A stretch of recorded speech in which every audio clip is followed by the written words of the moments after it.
Morta a 34 anni dopo aver dato alla luce il secondogenito, lo strazio del marito. Era felice, voleva vedere il piccolo. Ora devo dire a mia figlia che ha un fratellino ma non ha più la mamma. Vogliamo giustizia.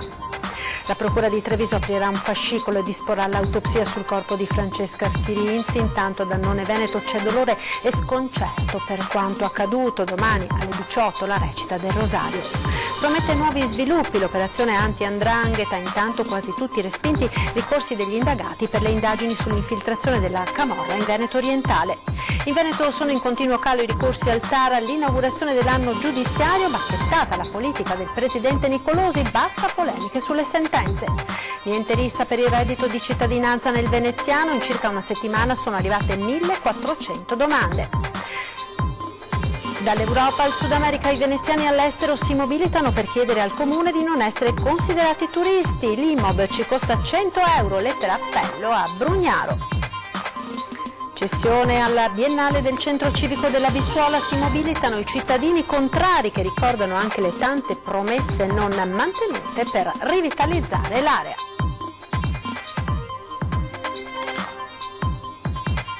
Buonasera e ben ritrovati con l'edizione di Venezia dei nostri telegiornali. In primo piano ancora il dramma della giovane mamma di Annone Veneto, morta poco dopo aver dato alla luce al secondogenito. La famiglia si è riunita ad Annone per restare vicino ai due piccoli e ad Antonio, il marito, che nonostante il dolore ha deciso di parlare al nostro microfono. Sentiamo.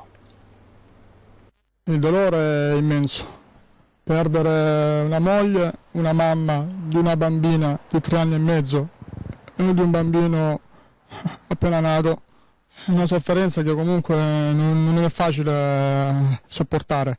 Il dolore per la perdita della moglie è palpabile nelle parole di Antonio. In quello che doveva essere uno dei momenti più belli della vita, Francesca Schirinzi ha dato alla luce un bellissimo bimbo, poi la tragedia. L'ultima volta che hai visto Francesca? Il giorno ero in Salabarto con lei. Lei era contenta, cosa le diceva? Era contenta, aspettava di vedere il piccolino, il maschietto, dopo la femminuccia, nella sua famiglia soprattutto che erano tutte femmine, quindi è arrivata la novità, il maschietto, quindi è normale, era una gioia. Era contentissimo, soprattutto perché comunque aveva la mamma che non stava bene, aveva paura che la mamma non riuscisse a vedere il piccolo. E quindi invece mi sa che la nonna vedrà il piccolino, ma la mamma no. La piccolina? La piccolina è il papà.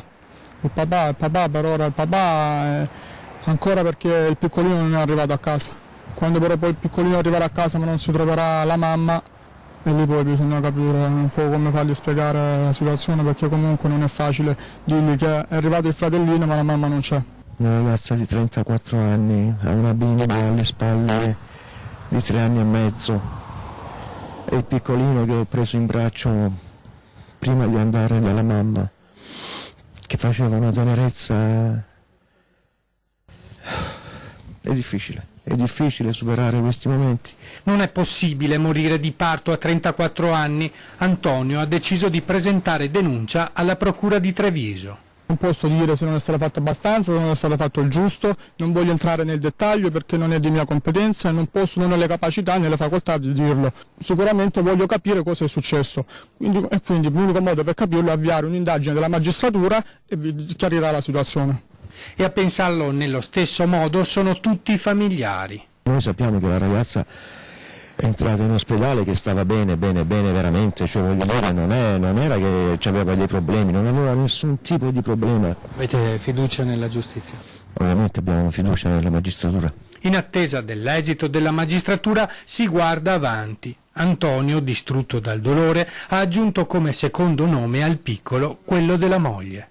Dobbiamo andare avanti, la vita va avanti, però voglio anche che sia fatto chiarezza su quello che è successo.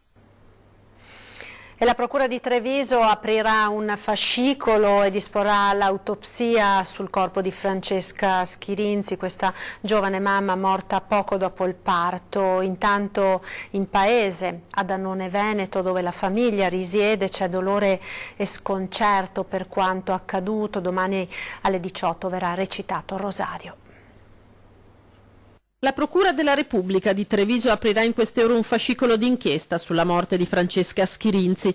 Il pubblico ministero Valeria Brunetti disporrà immediatamente l'autopsia sul corpo della mamma 34enne per cercare di chiarire le cause della morte e verificare eventuali responsabilità dei sanitari dell'ospedale di Oderzo. L'esame autoptico potrebbe essere eseguito lunedì prossimo. Fino in fondo alla vicenda vuole andare anche l'ULSS 2. In giornata si sono svolti 2 audit, 2 incontri con i referenti regionali del sistema sorveglianza della mortalità materna, ITOS, per ricostruire nel dettaglio col personale di ostetricia, sala parto e sala operatoria la sequenza cronologica dei fatti avvenuti nella notte tra martedì e mercoledì.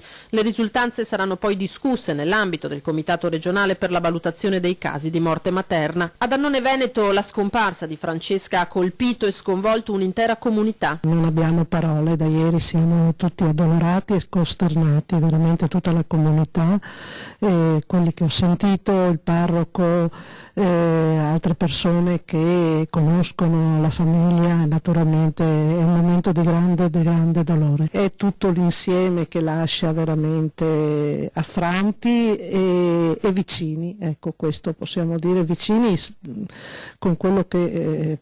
per quello che possiamo essere vicini a questo dolore e alle persone provate da questa perdita. Alla scuola materna parrocchiale del capoluogo, frequentata dalla primogenita di 3 anni e mezzo di Antonio, militare al CIMIC Group di Motta di Livenza, e di Francesca, c'è poca voglia di parlare. Siamo già abbastanza scossi da questa notizia, non ci sentiamo di dire niente. Domani le attività termineranno alle 13, si legge nel cartello affisso al cancello, in segno di lutto. Alle 18, in chiesa Nuova a San Vitale, il rosario in memoria di Francesca. Tra i familiari dei bimbi c'è sconcerto. Non dovrebbero succedere, la tecnologia che abbiamo adesso è tutto un insieme di cose, però succede, è la vita purtroppo, e questo è che fa paura, è questo, che c'è sempre l'imprevisto su tutto, ma è qua adesso il problema è che c'è un marito con 2 bimbi e non è una cosa da poco, ha perso la moglie e i bambini cosa fa? Torniamo ora a parlare dell'operazione anti-'ndrangheta di inizio settimana che promette nuovi sviluppi. Intanto sono stati quasi tutti respinti i ricorsi degli indagati nelle indagini sull'infiltrazione della camorra in Veneto orientale. Sentiamo. Le 33 misure cautelari della vasta operazione anti-'ndrangheta di questa settimana potrebbero essere solo il primo passo di un'indagine che non si è affatto fermata, ma anzi appare pronta ad arricchirsi di nuovi filoni. Oltre a 20 milioni di euro di beni, infatti, è stata sequestrata una mole imponente di documenti cartacei e informatici che è ora al vaglio degli inquirenti. Sono intanto iniziati gli interrogatori di garanzia. Agli arrestati è contestata anche l'aggravante mafiosa.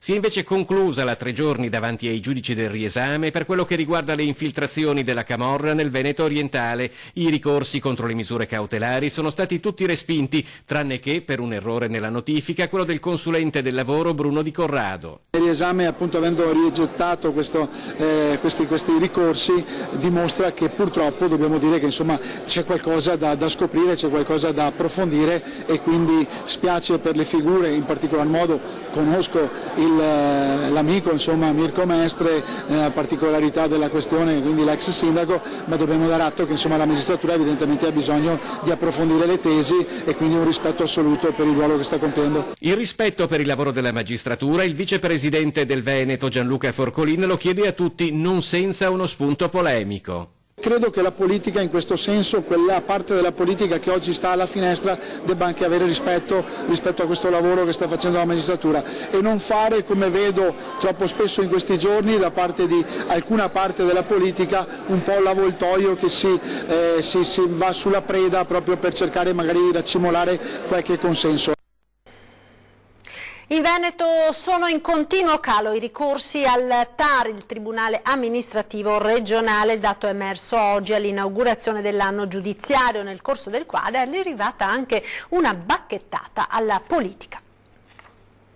Se le istituzioni tra di loro non si rispettano, non credo che il cittadino si senta autorizzata a rispettarle. Sentenze troppo spesso commentate con aggressività e magari scarsa cognizione di causa anche da parte di chi ricopre ruoli istituzionali. È una tirata ad orecchie ad un certo mondo politico, quella che arriva dall'inaugurazione dell'anno giudiziario del TAR del Veneto a Venezia. Nel corso della sua relazione il presidente Nicolosi lo dice senza troppi giri di parole, un riferimento esplicito poco dopo è alle reazioni polemiche sulla sentenza riguardo l'ammissibilità del referendum per la separazione di Venezia e Mestre. Questo fenomeno del commento non è solo del Veneto, è anche di altre realtà. Ci vorrebbe un maggior rispetto, specialmente chi ricopre ruoli istituzionali, dovrebbe avere maggior rispetto del lavoro delle altre istituzioni, specialmente se queste siano titolari di un potere che è diverso. Nel 2018 il Tribunale amministrativo regionale per il Veneto ha pubblicato 2.713 provvedimenti, tra cui 787 sentenze, 316 sentenze brevi, 616 decreti decisori e 427 ordinanze cautelari.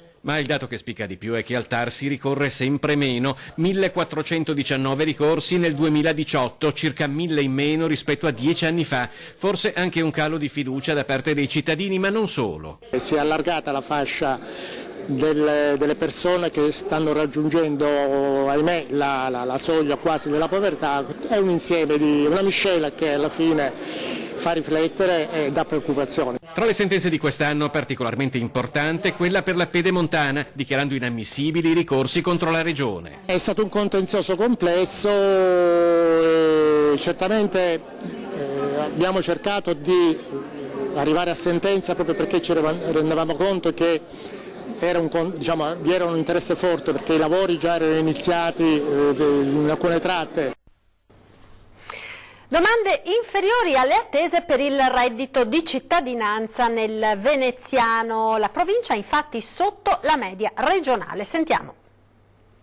Nel veneziano l'affluenza è regolare, non abbiamo code, si può fare anche l'ISE immediatamente, quindi non abbiamo delle code particolari e abbiamo accumulato circa 1500 appuntamenti tra reddito di cittadinanza e pensioni di cittadinanza. Ad una settimana circa dall'entrata in vigore del reddito di cittadinanza, la tendenza nel veneziano è chiara. Diversamente dalle previsioni, l'assalto per presentare le domande non c'è stato. Devo dire che noi pensavamo anche a una ressa meno ordinata e quindi eravamo pronti anche a numeri più alti, tant'è che complessivamente abbiamo assunto una cinquantina di persone, dunque eravamo pronti anche all'assalto, però insomma le persone sono molto ordinate. Quello della provincia di Venezia è comunque un dato piuttosto basso rispetto a quanto è accaduto nel resto della regione. Nel Veneto la provincia che ha più richieste è stata Padova ed è ancora Padova con numeri alti di richieste di appuntamento. Siamo a circa 4.800 domande complessivamente accumulate fino ad oggi e le altre province sono un po' più basse come numero, siamo su una media di 2.000-2.500 appuntamenti a provincia. Si tratti di Venezia o del Veneto, ciò che appare chiaro è che in ogni caso per il reddito di cittadinanza non ci saranno né code né tantomeno resse. Secondo me resterà così per tutto il mese e per la prima quindicina di aprile, poi andrà a calare verso la fine di aprile-maggio.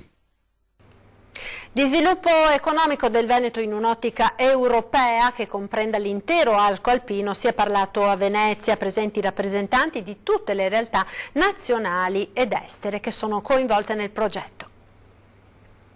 Oggi qui ci troviamo fra diversi partner nazionali e non, diciamo che l'arco è quello alpino che ci accomuna e fondamentalmente oggi discutiamo per capire quali siano le prossime strategie per quanto riguarda soprattutto l'innovazione nel rapporto con l'Europa. Referenti della Commissione europea e della macrostrategia europea per l'arco alpino, l'EUSALP, si sono dati appuntamento a Venezia con i rappresentanti istituzionali delle regioni dell'arco alpino, oltre che dell'Italia, di Austria, Germania, Francia e Slovenia, regioni che presentano similitudini territoriali ed economiche. Noi dobbiamo decidere come impiegare e come investire i fondi che l'Europa mette a nostra disposizione e serve ovviamente interloquire anche con altre realtà. In particolare l'incontro ha avuto come oggetto la prossima programmazione FESR collegata alla strategia di specializzazione intelligente in una prospettiva regionale. Per l'assessore regionale Roberto Marcato l'occasione di illustrare caratteristiche e potenzialità economiche del Veneto. Oltre il 90% delle imprese venete è fatto di piccole aziende, di aziende con meno di 10 dipendenti. Ecco, noi dobbiamo rivolgersi a questa struttura imprenditoriale anche perché è quella che in questi anni ha dimostrato meglio di qualsiasi altro tipologia di impresa di saper reagire alla crisi. Lo ricordo che il Veneto ha il tasso di disoccupazione più basso d'Italia e la crescita del PIL più alta e tutto questo è fatto dalle PMI. Linea alla regia ora per la pubblicità, tra poco.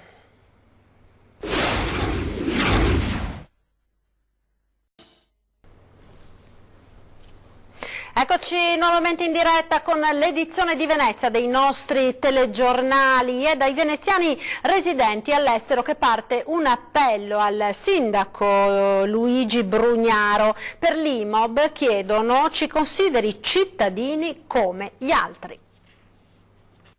Il Consiglio Comunale li ha già esentati dall'obbligo di pagare la tassa di sbarco quando dal 1° maggio prossimo entrerà in vigore a Venezia. Ma una questione è rimasta ancora sul tappeto. Dallo scorso 1° gennaio, infatti, i veneziani residenti all'estero per acquistare la tessera Imob, che dà diritto all'accesso al trasporto pubblico, ma anche a una serie di servizi in città, devono pagare 100 euro a persona, come i normali turisti. È perciò partita una lettera appello al sindaco Luigi Brugnaro, scritta su iniziativa del veneziano Matteo Lazzarini, segretario generale della Camera di Commercio italo-belga a Bruxelles, che spiega. Siamo dei veneziani residenti all'estero e quando veniamo a Venezia e nelle isole a trovare i nostri genitori, i nostri nonni, i nostri cugini e gli zii, una famiglia di 4 persone paga 400 euro la tessera Venezia unica. Non veniamo a Venezia certamente per fare turismo, ma per trovare i nostri cari. La lettera è stata sottoscritta da un gruppo di 9 veneziani cittadini del mondo. L'appello accomuna infatti Bruxelles, a New York, ma anche Londra, Buenos Aires e Salonicco. Un coro unanime ed altre adesioni stanno arrivando in questi giorni. La richiesta al sindaco Brugnaro e all'intero Consiglio Comunale di Venezia, come sintetizza lo stesso Lazzarini, è chiara. Facciamo appello alla sensibilità del sindaco, del Consiglio Comunale tutto, affinché continuino a considerarci come veneziani, perché lo siamo e lo resteremo sempre, e chiediamo di poter avere accesso a Venezia Unica alla stessa tariffa dei veneziani. I cittadini si mobilitano per l'ambiente. Da sabato al via la pulizia dell'Arenile. Sentiamo. 5 appuntamenti dedicati alla pulizia delle spiagge della nostra laguna. In campo ci saranno i cittadini.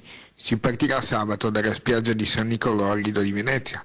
L'iniziativa è promossa dalla sezione di Venezia di Legambiente, insieme a un gruppo di associazioni, tra le quali spiccano Venezia.com e il gruppo Generazione 90, oltre a singoli cittadini. Tutti insieme per promuovere un'azione concreta. Il concetto che noi vorremmo passasse è che il corteo del 500.000 a Dublino, il convegno sull'ambiente, non basta più, serve certo, però adesso c'è bisogno di un salto culturale, c'è bisogno di un cambiamento dello stile di vita dei cittadini e bisogna che i cittadini si rimbocchino le maniche e partecipino a queste iniziative sul campo. Un plauso è subito arrivato da Legambiente. Grazie a questo gruppo di associazioni vogliamo invitare tutti quanti a sensibilizzarsi, a venire a raccogliere i rifiuti insieme a noi. A partire dal 16 inizieremo al Lido, per ogni weekend avremo degli appuntamenti e vi chiediamo a tutti di partecipare. Hanno risposto all'appello anche le istituzioni, come la municipalità del Lido Pelestrina. Sensibilizzare relativamente a una tematica che in questi giorni è all'ordine del giorno dell'opinione pubblica mondiale, quindi l'inquinamento dei mari, e noi, essendo un territorio lagunare e marittimo, è chiaramente una tematica che non possiamo sottovalutare. Noi ci mettiamo del nostro tempo, del nostro denaro e proveremo a fare del nostro meglio. Conclude come portavoce dei cittadini Piero Dri. La cosa bella secondo me è che questa volta Venezia, i cittadini veneziani e le associazioni presentano un programma che può essere il programma di pulizia primaverile della nostra laguna, del nostro territorio, quindi per la prima volta abbiamo un mese di appuntamenti a cui tutti i cittadini possono partecipare quando possono e dare il proprio contributo in prima persona per questo scopo che è la pulizia del nostro ambiente. Aveva l'obbligo di dimora a Spinea ma voleva spostarsi a Treviso e di fronte al no ha minacciato di darsi fuoco davanti alla caserma dei Carabinieri. Protagonista della vicenda un 29enne tunisino già arrestato per droga. L'uomo si è presentato ai militari per informarli che doveva andare nel capoluogo della Marca, richiesta rifiutata per il provvedimento che impedisce lo spostamento fuori da Spinea se non con l'autorizzazione dell'autorità giudiziaria. Il tunisino è andato su tutte le furie rivolgendo insulti ai Carabinieri e alla magistratura e minacciando il gesto estremo. I Carabinieri hanno perciò segnalato il comportamento all'autorità competente che ha subito disposto l'aggravamento della misura a cui è sottoposto lo straniero con quella della custodia cautelare in carcere. Ed andiamo ora nel quartiere della Bissuola dove i cittadini del locale comitato sono preoccupati per l'eventuale cessione del centro civico alla Biennale e lanciano quindi un appello. Sentiamo. È passato circa un anno da quando il comitato dei cittadini del Parco Bissuola ha chiesto al comune di prestare più attenzione alla zona, avendone cura e rivitalizzandola, ma ad oggi dicono non è ancora stato fatto nulla. Le tante promesse non sono state mantenute perché noi chiedevamo la riapertura del servizio anagrafe, il comando dei vigili urbani per il controllo del parco, proprio il controllo territoriale fisico del parco, la riapertura del servizio infanzia e adolescenza, ma oltretutto queste cose non ci sono state minimamente date, non solo, ma il servizio biblioteca, che era l'unico che era rimasto come servizio alla cittadinanza, è stato progressivamente sminuito, chiusa. Ancora aperta la questione del teatro al parco, ma i cittadini sono preoccupati soprattutto per il fatto che gli spazi del centro civico potrebbero essere ceduti alla Biennale. Vorremmo sapere che cosa, se effettivamente intenda prendere in carico il centro civico, teatro, se tutto o in parte, cosa intende fare. Noi temiamo, perché con tutto il rispetto per la Biennale, però la Biennale non è il Comune di Venezia, cioè temiamo la perdita, l'ennesima perdita di un bene pubblico. L'appello nostro è quello che noi vorremmo andare a parlare con la dirigenza della Biennale per saperne di più. Visto che la municipalità è l'istituzione di prossimità più vicina ai bisogni dei cittadini, se i cittadini mi chiedono di fare questo tipo di trade union tra loro e l'ente biennale, io non posso rispondere, come ho sempre detto, che la municipalità è a disposizione dei cittadini, nonostante non abbia più le deleghe. Presentazione questa mattina in piazza Ferretto a Mestre di Mercurio, il nuovo sistema tecnologico che sarà montato a bordo delle volanti della polizia. Vediamo di cosa si tratta. Ecco le prime due volanti cablate con il sistema Mercurio, un nuovo sistema informatico e di videoripresa in grado di incrementare in maniera esponenziale l'efficacia dell'azione di controllo e prevenzione degli equipaggi di polizia sulle strade della città. Nel complesso si prevede di dotare con questo sistema un totale di 21 autovetture e 5 natanti entro i prossimi 3 mesi. È difficile averlo in altre regioni, è impossibile in altre ancora, è stata una passeggiata di salute averlo in Veneto, una telefonata ad ogni ente e abbiamo risolto il problema. Mercurio consente la geolocalizzazione ininterrotta delle volanti, il controllo automatizzato dei veicoli nei paraggi con tanto di lettura automatica delle targhe, comparate con quelle presenti negli archivi di polizia, avvisando in caso di auto rubata o sprovvista di assicurazione o certificato di revisione. Il sistema consente inoltre anche di compiere direttamente sul posto gli accertamenti sulle persone fermate in strada. E ancora, in caso di inseguimenti o in altre situazioni emergenziali o di soccorso pubblico, le telecamere consentono l'invio di filmati in diretta alla sala operativa. Ed era questo l'ultimo servizio, vi ricordo subito dopo i nostri telegiornali torna 20:10, questa sera ospite in studio Michela Bellona, avvocato della Sacra Rota. È tutto dunque, come sempre vi lascio alle previsioni del tempo. Buona serata.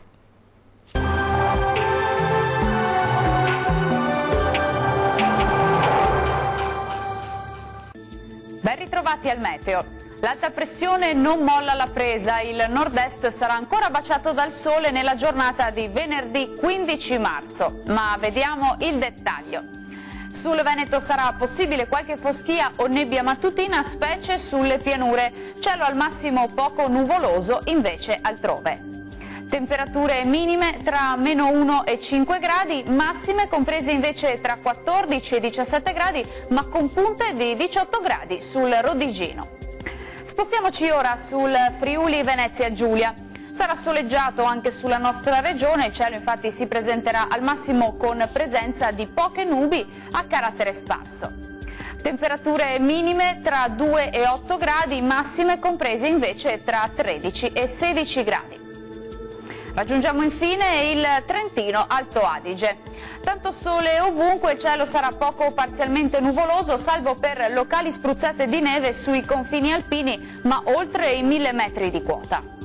Temperature minime tra lo 0 e 1 grado, massime tra 13 e 14 gradi circa.